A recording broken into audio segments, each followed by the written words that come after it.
Hey everyone, okay, so today I'm going to talk to you about my experience over the past just over 6 weeks, 7 weeks now with Clarisonic. Now, if you want to click here, you can see my original review on the Clarisonic, which was 2 years ago.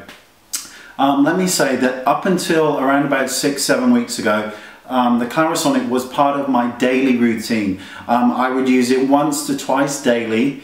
And I'd use Retin A in the evening, and that tends to be the bulk of what I do to my skin. And in the morning I wash it, obviously with the Clarisonic, and I put sunscreen on, and that's about it. On the day of the IMATs here in London, obviously, I went to Space NK and bought a couple of new heads for the Clarisonic. Now, the original one that I got was the sensitive head brush, which looks like this. Let me show you what it looks like on the little device itself.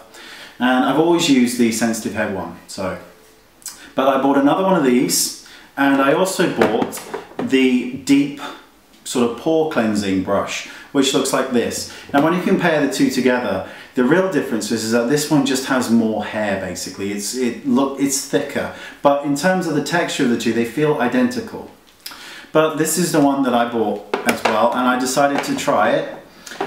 And to say that my skin did not like it would be an understatement. Now you're going to see pictures as we go along, and I'm going to kind of explain them to you as well.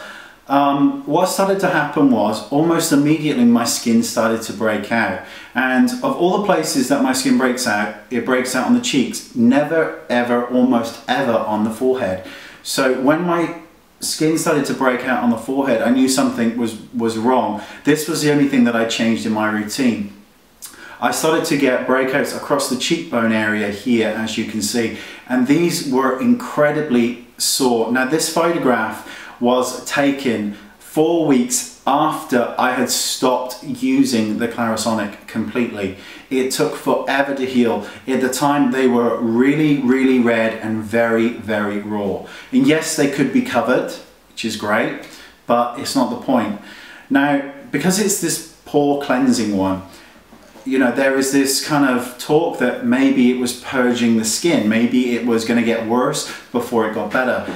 Now, I spoke to my dermatologist about this and was asking him about, you know, does skin get worse before it gets better? And he was sort of saying to me that it's kind of like this myth that we almost want to believe that our skin will get worse before it gets better. I'm not saying that it doesn't happen, but this was a struggle. Not only did I get these breakouts across here, my cheekbones were so sensitive, and they weren't just like normal spots like whiteheads, they were almost like boils, and they itched. A few of them right up here really itch, making me want to really scratch at them.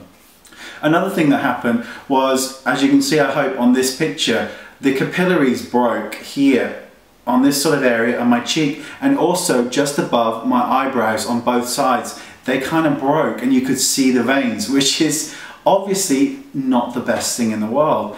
And all I did was change the brush head. So what I did obviously is, around about a week and a half into it, where I was putting up with it, I stopped using it for 3 weeks. And then I switched brushes and went to the sensitive head one. And the sensitive one just wasn't working either for me, because I think my skin had just been so irritated and angry that even the sensitive brush is not happy with me. Now, my skin, I'm assuming, looks perfectly fine here in this video.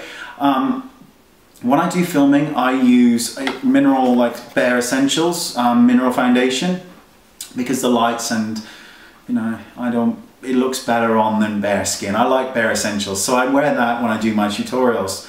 But even today, my skin is still very sore along the cheekbones, and I'm still breaking out. I'm using products to kind of try and stop that a little bit, but I wanted to make the video mainly because I wanted to show you the problems that I've had with it, because this was a product that I had used for 2 years non-stop and never had a single problem. And if Clarisonic are watching this, then that's great, because maybe they can explain what happened, because I wasn't using any excess pressure on this. I always was very gentle by just placing it on the skin with a limp wrist, so that we don't, you know, it was a very light grip, so I'm not really kind of pushing it in. The bristles barely moved, but I did circular motions. So nothing really altered. 2 years I was fine, and then I wasn't.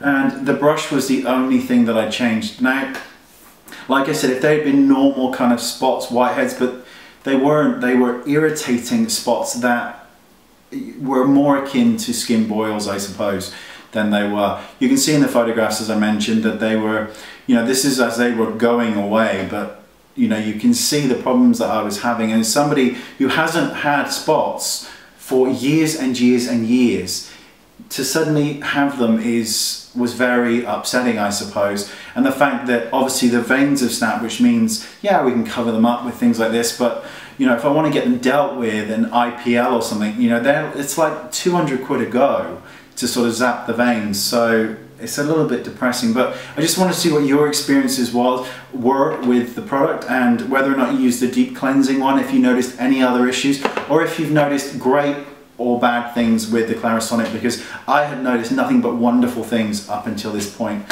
So I'd like to hear your experiences with it and tell me what you think. Thanks for watching, and I'll see you soon. Bye bye.